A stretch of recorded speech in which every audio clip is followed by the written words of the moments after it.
गणेशाय नमः श्री सीतारामचंद्राभ्याय नमः.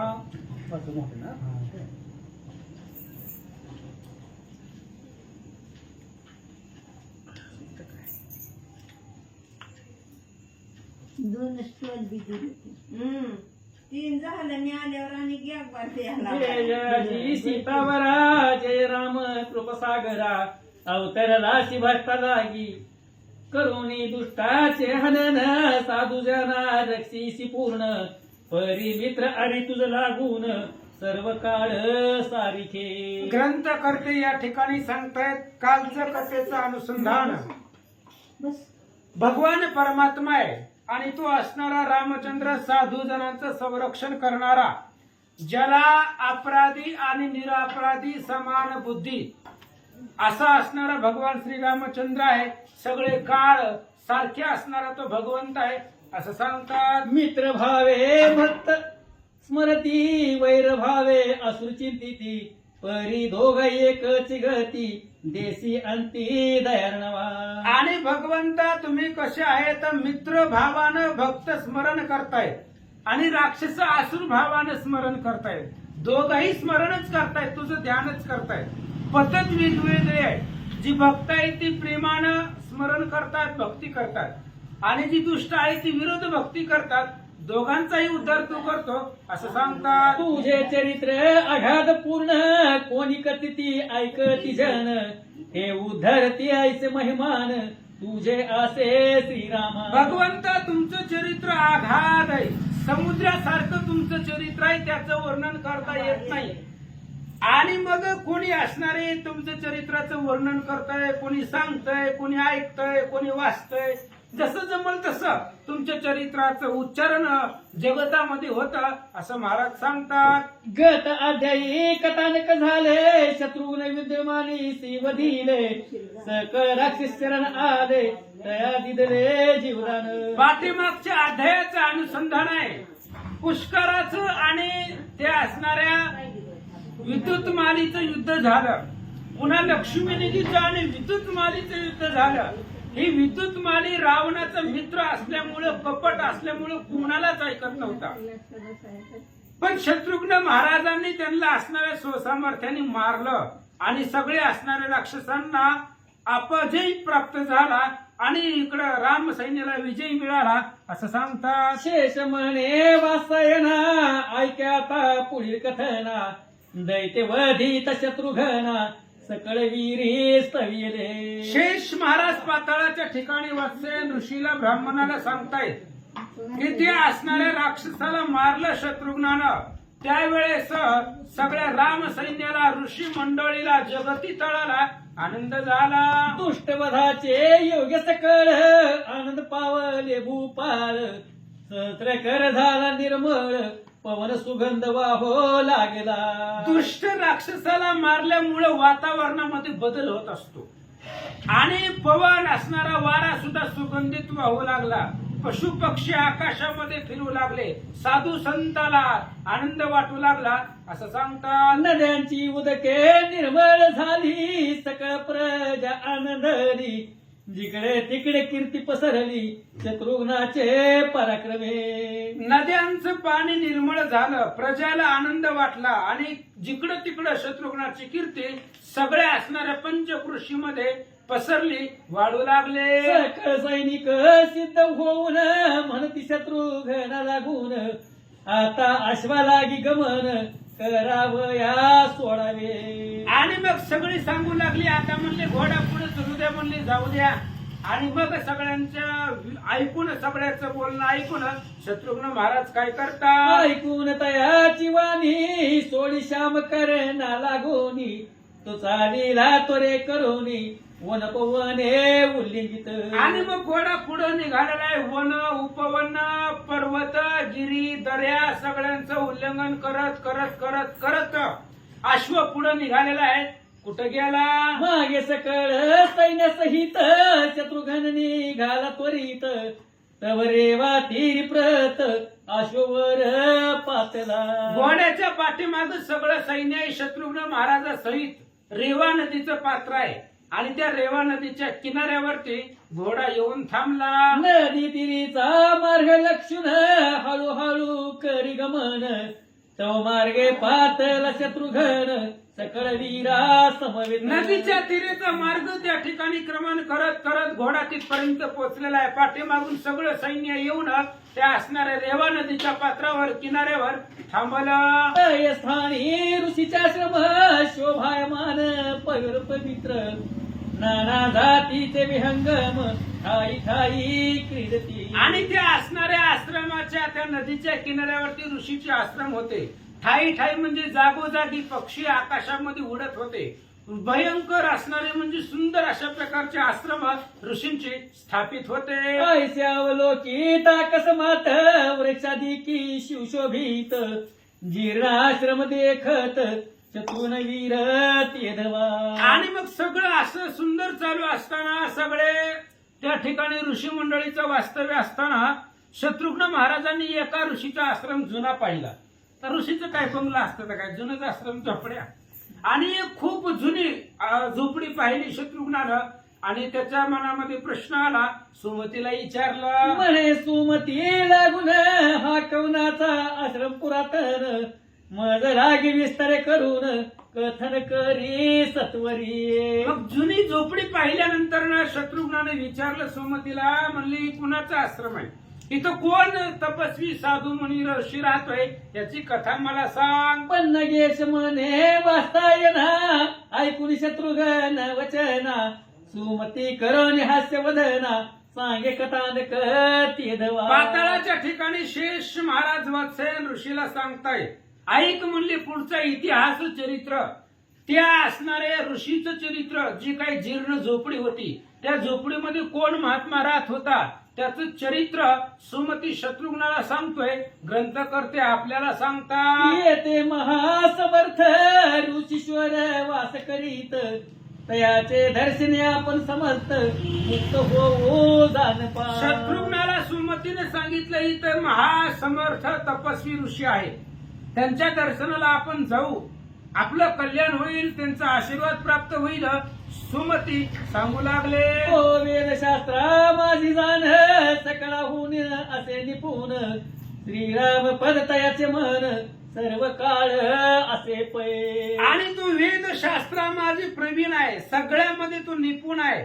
आणि सर्वात महत्वाचं म्हणजे त्याचं जे मन आहे त्याचं असणारं हृदय आहे, चिंतन आहे, त्याचं असणारं मस्तक आहे रामचंद्राच्या पायावरती लीन आहे. एकंदरीत तो रामाचा भक्त आहे असं सांगतात. तप केले असे दारुण अरण्य तयाचा विधान ऐसा ऋषीश्वर पुण्य पावन करू दर्शन तयाचे. सुमतीने सांगितलं आरण्यक नावाचा ऋषी आहे, तप केलेला आहे, भगवंताची भक्ती केलेली आहे, तपाने तो समर्थ बलवान आहे, त्याचं दर्शन घेऊ. ऐकून सुमतीची वाणी शत्रुघ्न निघाला यक्षणी संगे हनुमंत लागूनी घेतला असे तयाने. सुमतीचं बोलणं ऐकलं शत्रुघ्न निघाला आणि निघाल्याबरोबर हनुमंताला सोबतीला घेतलेला आहे, पुष्कराला घेतलेला आहे, अजून कोणाकोणाला घेतला. भरत कुमार आणि सुमती तैसाच लक्ष्मी निधी प्रती प्रात्यपाय अधिकाश्रम परती नेता झाला शत्रुघ्न. जी मुख्य आपले योद्धे होते त्यांना शत्रुघ्नानं सोबतीला घेतलेला आहे. मग सुमती आहे, पुष्कर आहे, लक्ष्मीनिधी आहे, प्रतापाग्य नावाचा वीर आहे, अशा प्रकारची मोजकी मंडळी घेऊन शत्रुघ्न महाराजाच्या दर्शनाला निघाला. सकळासह जाऊन तीथ ऋषी शिकारी प्रणिपात तया देखोनी आसन प्रत बैसविले ऋषीवर्ये. आणि सगळेजण ऋषीच्या पुढे गेले, नमस्कार केला, ऋषींनी पाहिलं आणि सर्वांना आसनावरती बसवला. अर्धपाद्याची पूजन करून कंदमुळे करविली भक्षण आतिथ्य केले सकाळ लागून आत्याधरे करुणिया. आणि ऋषीनं त्या आरण्यक नावाच्या ऋषीनं शत्रुघ्नाला बसवलं, कंदमुळं खायला दिली, त्यांची पूजा केली, आतिथ्य केलं. ऋषी समर्थ आहे तरी सुद्धा त्यांनी आतिथ्य सर्वांचं केलं म्हणतात. मग म्हणे तो ऋषीश्वर तुम्ही कोटील कवनाचे वीर किंवा असे राजेश्वर मज लागी निविरावे. मग ऋषीने विचारलं महाराज कोणतं गाव आहे, आमच्याकडे कस काय चक्कर मारली, इकडे कस काय आलो म्हणले, एवढं मोठं सैन्य घेऊन आलो म्हणजे राजा आहे असं वाटतंय. महाराज म्हणतात, आम्हा तपस्व्याचे आश्रमासी काय कारण या वयासी यथार्थ कथिता मजसी आनंद बहु वाटेल. आणि त्यावेळेस ऋषीने विचारलं कस काय इकडे आलात म्हणले. त्यावेळेस तुम्ही कोण आहेत, कुठले आहेत, जर तुमचं सगळं वर्तमान सांगितलं तर आम्हाला आनंद वाटेल. कशामुळे आलाव सांगा. ऐशी ऐकून ऋषी वचन सकळा माझी ज्ञान संपन्न ऐसा जो कसुमती झान बोलता झाला ऋषीसी. ऋषीचं बोलणं ऐकलं आणि सगळ्यामध्ये संपन्न. आपण जर तुम्ही जर लक्षपूर्वक कथा ऐकत असाल तर लक्षामध्ये येईल. घोडा निघाल्यापासून जिथं जिथं जाईल तिथली माहिती सुमती शत्रुघ्नाला सांगतोय. सगळ्या ज्ञानामध्ये माहितीमध्ये सुमती होता आणि तो सुमती सांगू लागला आम्ही कोण आहे, कशासाठी आला. ऋषीवर्या करी श्रवण रघुवंशाच्या रायधान अश्वमेधा कर्ण श्याम कर्ण सोळीला असे पृथ्वीवरी. आहे का म्हणले ऋषी महाराज, आम्ही इथं कशाला आलोय. अयोध्येचा राजा राम आहे आणि त्या रामचंद्रानं अश्वमेध यज्ञ केलेला आहे आणि ते यज्ञ परिपूर्णता करण्यासाठी पृथ्वी प्रदक्षिणासाठी त्यांनी घोडा सोडलेला आहे आणि त्या घोड्याच्या पाठीमागं त्याच्या संरक्षणासाठी आम्ही आलो. आम्ही सकळ तयाचे रक्षक दर्शन आलो आपला जवळीक ऐसे ऐकून या देख हास्य करील पोधन. आणि सुमतीने सांगितलं रामचंद्र यज्ञ करतायत कशासाठी तर पाप घालवण्यासाठी आणि ते असणाऱ्या घोड्याच्या संरक्षणासाठी आम्ही आलेलो आहोत असं सुमतीच्या मुखातून ऐकलं. ते असणाऱ्या अरण्यक ऋषीला हसू आलं. काय म्हणतात म्हणे हे अघोर यज्ञासती तयापासून पुण्य प्राप्ती तेने मिळे नाशवंत संपत्ती भोगून पुन्हा जन्म होय. ऋषीने सांगितलं कशाला यज्ञ करायला लागला तुम्ही. यज्ञ करून काय भेटतं, पुण्य भेटतं. आणि पुण्य काय आहे, पुण्य काय अविनाशी आहे का. मग पुण्याची पावठी सरे येऊ लागती माघारे मृत्यू लोकी. पुण्य संपलं की यावं लागतं. त्याच्यामुळं जन्म मरण भोगवणारही कर्म आहे. का करायला होतं असं ऋषी मंडळी पहा विचार. पहा वेळ जन प्रत्यक्ष हरी ते सोडून अन्य देवाची उपासना करून व्यर्थ कासयासी नती. बघा बघा म्हणले वेडे असणारी लोक आहेत. प्रत्यक्ष आता ही लोक रामाला सोडून आलेत आणि रानावानामध्ये हिंडायला लागलेत. काय गरज आहे का. अरे मुक्तीचा दाता तो राम आहे. सगळ्यांना सायुज्य जी पाहिजे ती मुक्ती मोक्ष देणारा त्याचा मालक राम आहे. तुम्ही सोडले त्याला तिथं आणि त्या रामाला सोडून रानावानाने हिंडायला लागला असं ऋषी मंडळी बोलतात. प्रत्यक्ष लक्ष्मीचा पती अवतरला असे जगती जो श्रीराम देईल मुक्ती तया सोडिती मूर्ख जन. अहो प्रत्यक्ष लक्ष्मीचा नवरा पृथ्वी तलावरती अवतरलाय ना तो राम. लक्ष्मीचा पती आहे आणि त्या रामाला सोडतात अधम लोक, मूर्ख लोक. त्या रामाला ओळखत नाही. मनोनी अर्जुना मी नसे आईसा कवनु ठाव असे परी प्राणियाचे दैव कैसे जे मजनी न ती माते. म्हणून ऋषी मंडळी सांगतायत लक्ष्मीचा पती, लक्ष्मीचा मालक जगामध्ये अवतरलाय. लोक त्याला ओळखत नाही. नाम घेता सहज गती सकळ पातके दहन होती तया सोडून याग करीती व्रत आचरती बहुसार. अहो रामाचं नाव एवढं समर्थ आहे. एकले एक जयाचे नाम महादोषा करी भस्म कलियुगी साधनांचे नाही काम. श्रीराम नामा वाचुनिया ते रामाचं नाव मुक्ती देतं, मोक्ष देतं आणि ते नाव सोडून बाकीचा उठा प्रयत्न लोक करतात असं महाराज बोलतात. सकळ दुःख मूळ मूळ आचरती केवळ राम नामाचे सुलभ फळ शाश्वत सर्व काळ त्याची पै. आणि सगळ्यात सोप म्हणजे राम नाम आहे. बाकीची साधनं ती दुःखाचं मूळ आहे आणि राम नाम म्हणजे गोड फळ आहे. अमृतापेक्षा सुद्धा गोड आहे. अमृताहुनी गोड नाम तुझे देवा असं असणारं रामाचं नाव आहे आणि ते लोक सोडून देतात असं सांगतात. सकाम योग जन्म घेती निष्कामी रामासी जरी भजती तरी उत्तम फळला. अहो सकाम ज्यांच्या मनामध्ये कामना इच्छा काहीतरी मिळावं अशी अपेक्षा आहे ती योग याग करत बसतात. पण निष्काम भावनेनं रामाचं भजन केलं तर सगळंच प्राप्त होतं असं सांगतात. ये विषयी कथानक कथित तुम्हासी सकळीक जेणे करून मनसी हरिक प्राप्त होय तुमची. आणि ते रामाच्या नावामध्ये रामाचं नाव किती गोड आहे, किती सोपं आहे, किती फलदायक आहे या विषयीची तुम्हाला एक गोष्ट सांगतो, कथा सांगतो. आरण्यक ऋषी सुमती शत्रुघ्नाला सांगतात. ऐका चित्त देऊन एक काळी माझे मन करावय तीर्थटन उत्सुक झाले बहुतची. आणि एकदा मला असं वाटलं काही तर झोपडीमध्ये बसून करायचंय. चला म्हणले आळंदीला पंढरपूरला जाऊ, म्हणले देवदर्शन करू, तीर्थयात्रा करू. लातूरला भव्य दिव्य असणारा सोहळा चालू आहे, तिकडे जाऊ माऊलीचं दर्शन घेऊ असं वाटलं. म्हणून तीर्थयात्रा करण्यासाठी निघालो. काय झालं? म्हणून निघालो सतवरी फिरलो तीर्थे पृथ्वीवरी तपोधन देखील परोपरी ठाई ठाई अनेक. म्हणून निघालो मी तीर्थयात्रा करायला निघालो. जात असताना प्रत्येक ठिकाणी ऋषी मंडळी साधू लोक मी पाहिले. तत्वोपदेश सकाळला गुन्हा पुशीला प्रार्थनीय जाण परी मजसी न सांगे कवन तेने उद्विग्न मी झालो. मग मी अनेक ऋषी मंडळीला विचारलं, तत्वज्ञान विचारलं, जीवनाचे तत्व ज्याच्यामध्ये आहे ते ज्ञानाची माहिती विचारली.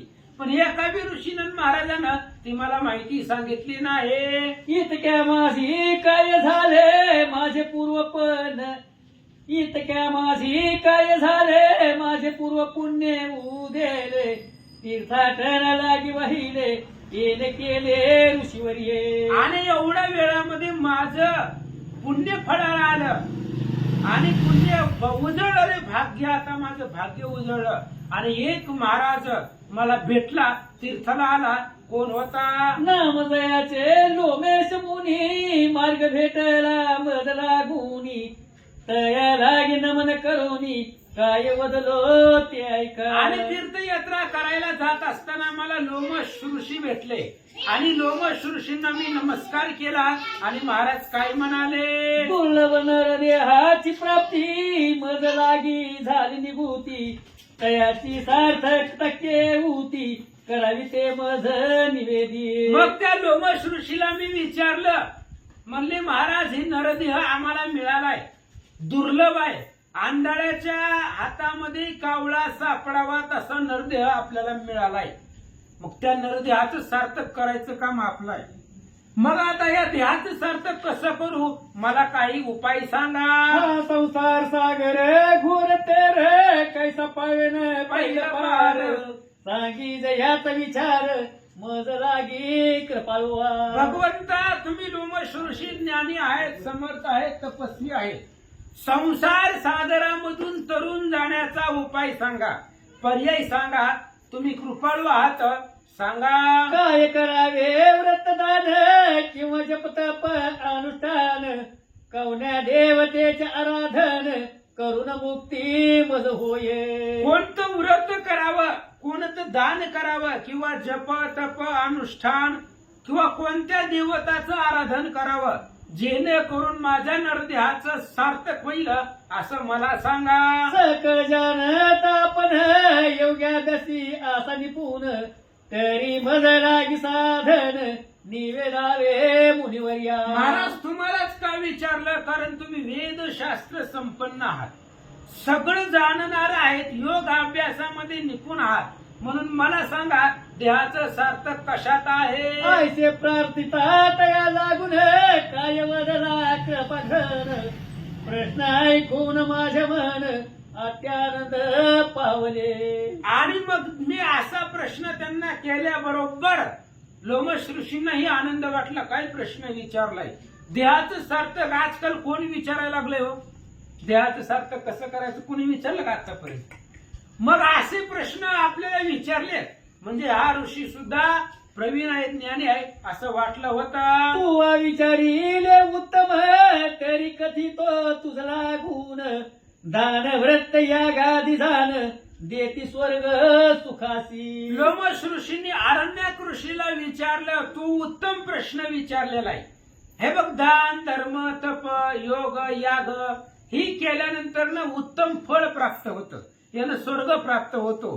पण ही नव्हे ती मोक्षदायक म्हणून तू ते सांगतो ऐक जे असे पाप नाशक तयाचे महिमान श्रवण करी. म्हणून ऐक, ही मोक्षदायक नाही, यानं स्वर्ग भेटतो.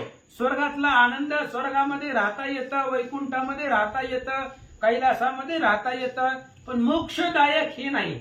मोक्षदायक आणि पाप नाशन करणार कोणतं व्रत आहे सांगतो. जे नास्तिक अधर्मी जन तयन सांगावे कदापि जाण तैसेच जे अभक्त पूर्ण निंदक कुटिळ असती पै. आणि हे ज्ञान कुणालाही सांगायचं नाही.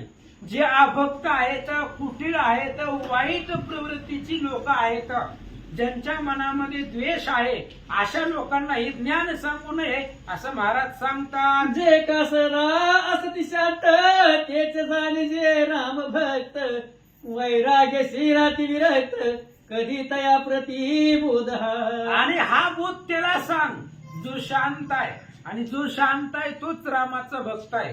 रामाच्या भक्तापाशी राग नसतो, काम क्रोध लोभ काही नसतं, म्हणून त्याला सांगावं. भक्ती जयाचे अंगी वसे तेथीच देव राहत असे अभक्त जनात न गवसे कवण्याही योगे कदापि. ज्याच्या अंगामध्ये भक्ती आहे त्याच्यापाशी ज्ञान आणि वैरागी राहतं. ज्याच्याकडे भक्ती आहे देव त्याच्यापाशी आहे. कारण भक्त समागमे सर्व भावे हरी न सांगता करी सर्व काम.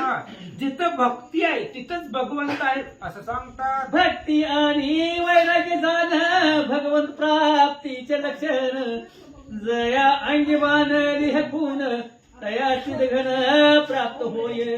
जिथं भक्ती आहे तिथंच वैराग्य आणि ज्ञान आहे. जिथं भक्ती ज्ञान वैराग्य आहे तिथंच भगवंत आहे, आणि हीच भक्ताचं लक्षण आहे असं लोमश ऋषी अरण्याक ऋषीला सांगतात. पूर्वीने आपुल्या बालकावरी दृष्टी ठेवून तृप्त करी तैसा दयाळू श्रीहरी आपुल्या भक्ता पाळीत असे. आणि लोमश ऋषी सांगतायत भगवंताचं ते काम आहे. आपल्या भक्ताचं संरक्षण कसं करतात. कुर्मीने कासव आपल्या पिल्लाला फक्त पाहतं, आणि कासवानं पाहिल्याबरोबर तिच्या लेकराचं पोट भरतं. तशा पद्धतीने भगवंत आपल्या भक्ताकडे फक्त पाहतो कृपा दृष्टीनं असं सांगतात. रामाविन अन्य काही सत्य वस्तू दुजी नाही व्रत यज्ञादी सकळ नाशवंत फळ देती. जगामध्ये राम नामापेक्षा सत्य गोष्टी दुसरी कोणतीच नाही. म्हणून राम नाम सत्य आहे. राम नाम खराय, रामच खराय. सत्य तू सत्य तू सत्य तू विठ्ठला. भगवंताचं नावच खरंय आणि सत्य आहे. आणि रामाला जर सोडलं तर लटिका व्यवहार सर्व हा संसार वायर झार हरिविना. कोणी करीती योगाभ्यास सिद्धी प्राप्त होय तयास तेने भूलोने राम पदास सुखती सर्वदा ते योगी.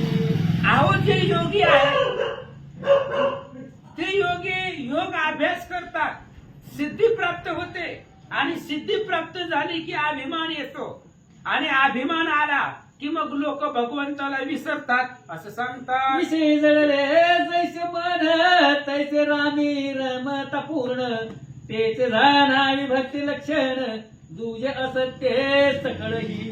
आणि विषयामध्ये रमत असताना सुद्धा रामावर भक्ती असावी, रामावरती प्रेम असावं, रामावरती निष्ठा असावी. हीच भगवंताच्या भक्तीचं वर्म आहे. बाकी सगळं खोटं आहे. लोमश ऋषी सांगतात. सर्वदा रामी मन रंगता मग नसता याची भिन्नता चतुर्विध मुक्ती तत्वता तेची जाण सत्यत्वे. राम नामामध्ये जर मन रंगलं गेलं तर मग चारही मुक्त्या प्राप्त होत आहेत.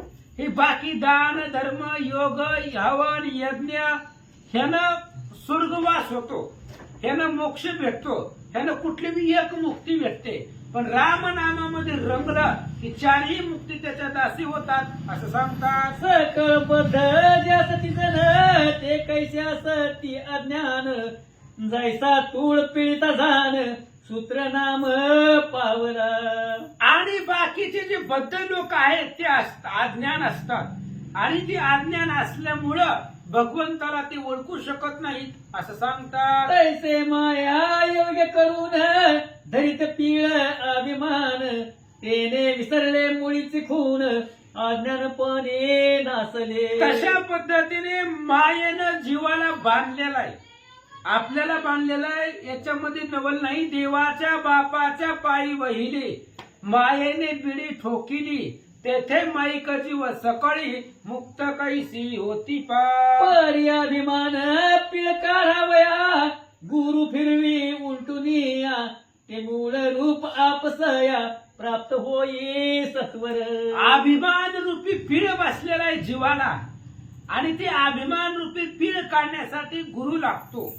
गुरु शिवाय अंतःकरणामधला अभिमान जात नाही असं महाराज सांगतात. स्वतः हेच खून राम वाचुनी तारक पूर्ण कोणी नसे सत्य जाण तुझ लागी म्या कथील. लोमस ऋषींनी सांगितलं, महाराज अरण्यक ऋषी तुम्ही विचारलंय जीवनाचं सार्थक कशामध्ये आहे, नरदेहाचं सार्थक कशामध्ये आहे, तर रामचंद्राचं भजन करा, रामाचं स्मरण करा, याच्याशिवाय मानवी जीवनाचा उद्धारच नाही असं ऋषी सांगतात. कोणी असोनी अंत्य जयाती अखंड स्मरे राघव प्रती तरी तयासी होय मुक्ती पावेल गती उत्तम. अहो कोणी बी असू द्या, अंत्यच असू द्या, आणि तो अंत्यच जरी असला तेल टाका त्याच्यामध्ये, तेल हो. तो अंत्यच जरी असला तरी रामनामाने उद्धारतो आणि रामनामाने उद्धार होतो. पुरावा आहे आपल्याकडे. श्रीराम उच्चारे गणिका तात्काळ गेली वैकुंठ लोका हा निश्चय होता कैलास नायका ध्येयमूर्ती मनवोली असं रामनाम श्रेष्ठ आहे महाराज सांगतात. मग वेदशास्त्रे करून निपुण जे कास ती ब्राह्मण ते मुक्त होता आश्चर्य कवन तुची सांगे मज लागी. मग वेदशास्त्रामध्ये निपुण प्रवीण असणारे जे काही ब्राह्मण आहेत ते मुक्त कशाने होतात मला सांगा. वेदशास्त्राचे रहस्य तुझसी केले प्रकाशित सत्यत्वेसी आता जैसे असेल मानसी तैसे आचरी विप्रोतम. वेदाचा अर्थ तुला सांगितलेला आहे. आता वेदाचा अर्थ काय आहे, वेद अनंत बोलिला अर्थ तुकाची साधिला. काय वेदाचा अर्थ आहे, विठोबासी शरण जावे निज निष्ठे नाम गावे रामचंद्राचं नामस्मरण करावं एवढंच वेदानं सांगितले.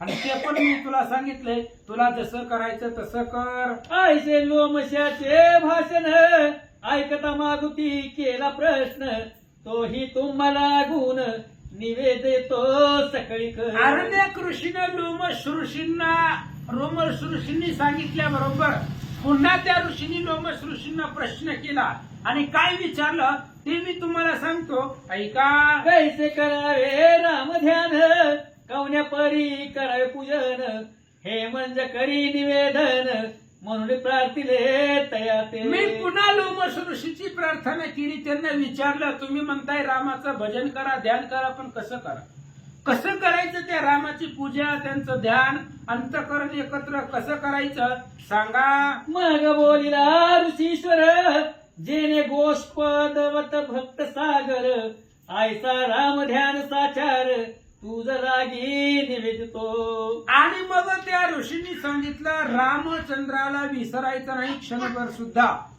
गायीच्या पाय त्या ठिकाणी पडल्यानंतर त्यात पाणी साठतं, तेवढा वेळ सुद्धा त्या असणाऱ्या रामाला विसरू नको. आई योगी सर्वदा ध्याती जयासी जयाचे न पावती परमपदासी तोची श्रीराम सुख राशी कोटे असे ते ऐक. मग तो राम कुठं आहे, योगी लोक ज्याचं ध्यान करताय, ब्रह्मादिक देव ज्याचं स्मरण करताय तू राम कुठं राहतो मी सांगतो. रम्य जे का अयोध्यानगर शरवी तीरी परम सुंदर तया माझे मंडप सविस्तर शोभत असे साजिरा. जगतामध्ये परम पवित्र जगाला जीवाला पावन करणारी अयोध्या नगरी आहे आणि त्या अयोध्येमध्ये रामचंद्र राहतात. महाराज सांगू लागले तया मंडपाचे मध्यभागी जाण कल्पवृक्ष तळी सिंहासन रत्न खचित शोभायमान मांडिले असे झगझगीत. आणि त्या असणाऱ्या अयोध्यामध्ये शरयू नदीच्या किनाऱ्यावरती मंडप आहे. विस्तीर्ण भव्य दिव्य मंडप आहे आणि त्या मंडपाच्या आतमध्ये राम आहे. तया सिंहासनावरती जी का सुंदर मनोहर मूर्ती तोची झान सीतापती आठवी चित्ती तया ते. आणि त्या सिंहासनावरती अतिशय मनोहर सुंदर मूर्ती जी आहे तोच राम आहे आणि त्या रामाचं भजन कर. आपुल्या अंग तेजे करून करीतमाचे निरसन दुर्वाग्र जैसा शोभायमान तैसा श्यामवर्ण दिसत असे. रामाचं वर्णन आहे. जैसे राका चंद्र दिसत शांत आणि सुशोभित तैसा परी विराजित मूर्ती मनोहर साजरी. आठवीचा चंद्र जैसा दिसे तैसा चंदन टिळक भासे मस्तकी केश शोभती जैसे उज्ज्वल ओतिले वाटत रत्न जडित मुकुट चिरी कुंडल शोभती मकराकारी ओष्ट विद्रुमाचे परी दंत चमकती हिरे जैसे जया कुसुमा परिधान जीवातयाची शोभायमान चारी भेद हस्त जोडून शास्त्रासह उभ्या सती कंबू परी कंठ शोभत सिंहा परी स्कंद विराजत उंच आणि पुष्ट बहुत अजान बाहू शोभतसे केयूर कटकी करून दिसत असे शोभायमान जया हृदय वत्सलांछन भूषण देत सर्वदा आवडता परी नाभिस्थान कटी मेखळा मणिमय झान दश अंघोळी मुद्रिका घालून मूर्ती साजेरी दिसत असे जैशा रंभा शोभती सरळ तैशा मांड्या अस्ति कोमळ आरक्त वर्ण पद तळ ध्वज पताकाती चिन्ह शोभती ऐशी जी का मनोहर मूर्ती भक्त जन याची घ्याती ती ते घ्याता तुझ प्रती सायुजता प्राप्त होय. अशा पद्धतीने महाराजांनी काय 10 वाचले असतील. ते रामाचं स्वरूप आहे आणि रामाचं स्वरूप आपल्याला सांगता येत नाही मला, कारण 4 वेद 6 शास्त्र हजारो मुखाचा जमला त्याला कळलं नाही. आपल्याला इथं बसून काय करणार आहे 4 आणि 5 मध्ये. म्हणून रामाचं स्वरूप आहे, सांगण्याचा प्रयत्न करावा, पण राम असाच आहे, आपल्या बुद्धीच्या पलीकडे त्याचं वर्णन आहे असं म्हणले. अशा प्रकारचं रामचंद्राचं स्वरूप आहे आणि योगीजन ज्याचं ध्यान करतात त्याचं तू भजन कर, तुला सायुज्य मिळेल. निशिदिनी करिता राम ध्यान किंवा करिता चरण पूजन तुटेल संसार बंधन निश्चय तुझे कठीण म्यान. आणि अशा प्रकारे रामचंद्र आहे, त्या रामचंद्राचं स्वरूप आहे, त्याचं असणारं नामस्मरण कर आणि तुझा उद्धार होईल. सकाळ संध्याकाळ चरणाची पूजा कर असं लोमश ऋषी सांगतात. ऐसे लोमेशाचे वचन अरण्य सांगे सुमती लागून पुढीला ध्यायानिक निरूपण हेच असे विस्तारे. आता पुढचा अध्याय बी ह्याच्यामध्येच जाणार आहे. अरण्यक ऋषी ना लोमश ऋषींनी सांगितलं रामाचं भजन कसं करायचं. आता हे अध्यायामध्ये जे सांगितलं ते परिपूर्ण नाही, पुढच्या अध्यायामध्ये सुद्धा विस्तारानं हेच वर्णन आहे. ऐका. एकावनी एक सुरस अस्ति अध्याय विशेष तरी श्रोते जनी श्रवणास सादर असावे एकापेक्षा एक सुरस गोड अध्याय असतात, त्याच्यामुळे श्रोते लोकांनी सावध राहावा आणि रामकथेचा आस्वाद सदोदित घ्या. दत्तदासाला गडी गोडी रामकथेची मोहावडी हेची भवबंधन तोडी निश्चय करून वर्तता. दत्तदास ग्रंथ करते सांगतायत रामकथेची गोडी लागली आणि गोडी असल्यामुळं भवबंधन तोडण्याचं सामर्थ्य या कथेमध्ये आहे. म्हणून ऐका. इति श्री पद्मपुराण पाताल खंडे शेषवास्यायन संवादे राम अश्वमेध लोमश अरण्यक संवादो नाम पंचत्रिशतमोध्याय पुंडरी कवरदार विठ्ठल श्री ज्ञानदेव तुकाराम पंढरी